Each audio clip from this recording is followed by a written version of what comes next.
Hello and welcome to another Ask Us Anything Live with me, Kate R. for Intrepid English. I'm one of the senior teachers with Intrepid English, and every Friday I go live and I talk about a grammar, a pronunciation, or even vocabulary point. Now, this could be a question from one of my students, or it could be from any one of our students, even if they're with a different teacher. Or it could be just a really great idea I had and I wanted to share with you who are learning English and want to improve your English. Now, if you like these videos, I would absolutely love it if you could click the like button and also the subscribe button so that whenever I go live, you will be notified. Also, please check out our channel via YouTube, LinkedIn, or Facebook so that you can access all the many videos that we have so to help you improve your English.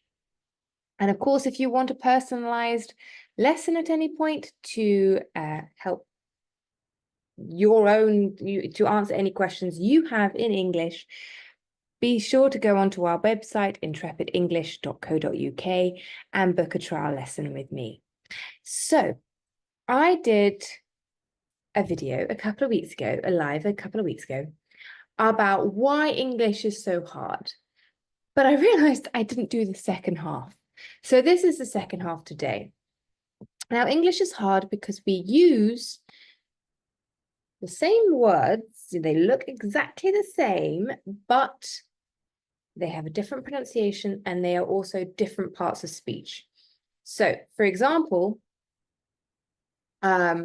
the word could look exactly the same, but actually it could be a verb, it could be an adjective, and it could be a noun. And each one has a slightly different pronunciation, maybe, but it definitely has a different meaning according to which part of speech it is. So the next 5 sentences I want to share with you, and I will include the link to the first video with the first 5 sentences in the comments below. But the next 5 sentences are, I did not object to the object he showed me. Okay, so there you have one that's a verb, one that's a noun, but it's the same. It looks exactly the same. Next sentence, there was a row among the oarsmen on who should row. And the next one, they were too close to the door to close it. When she saw the tear in her dress, she shed a tear. The insurance was invalid for the invalid in the hospital. Let's look at them in more detail.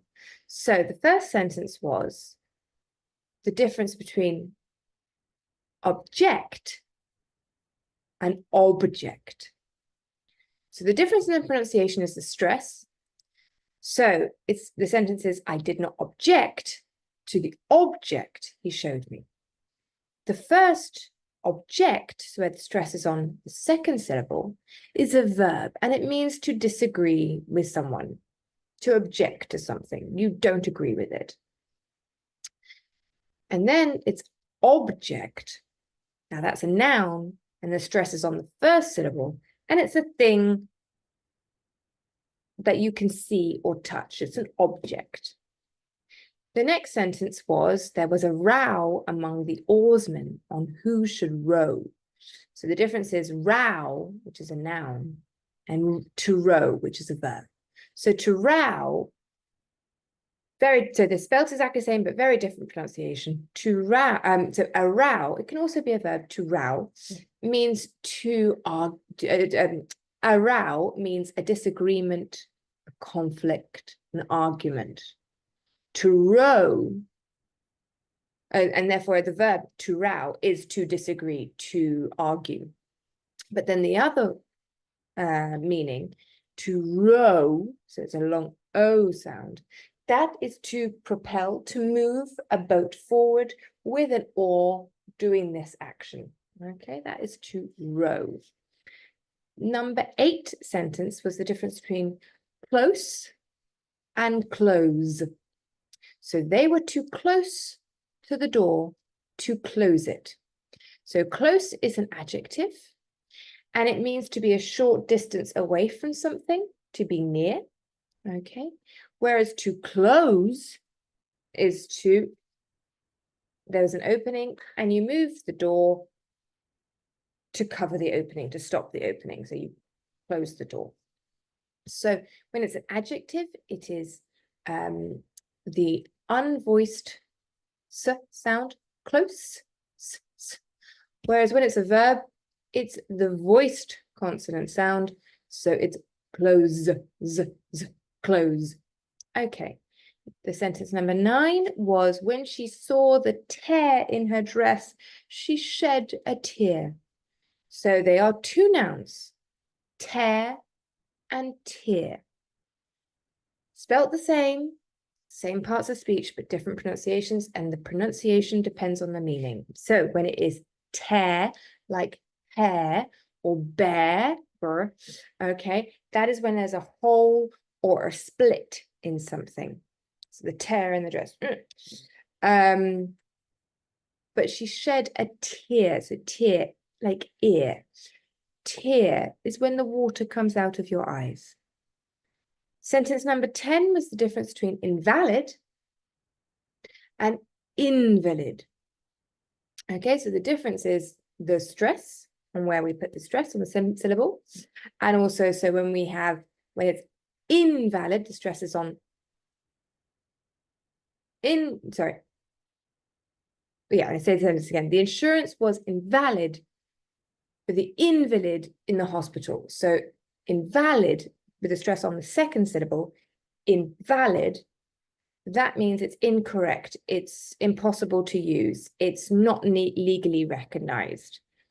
Compared to, so that's an adjective, compared to invalid, okay, so the stress is on the first syllable, that is a person made weak or disabled from an illness or injury. So two very different meanings, I think you can agree.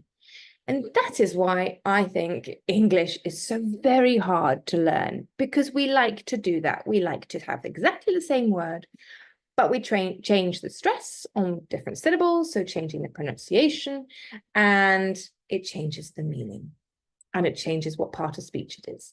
So again, as I said, if you enjoyed these videos, please click the like button. I would love it if you did that. And as always, if you have any questions, please don't hesitate to get in touch, to comment below so I can answer your questions in English. In the meantime, I hope you have a wonderful weekend and see you next week. Bye now.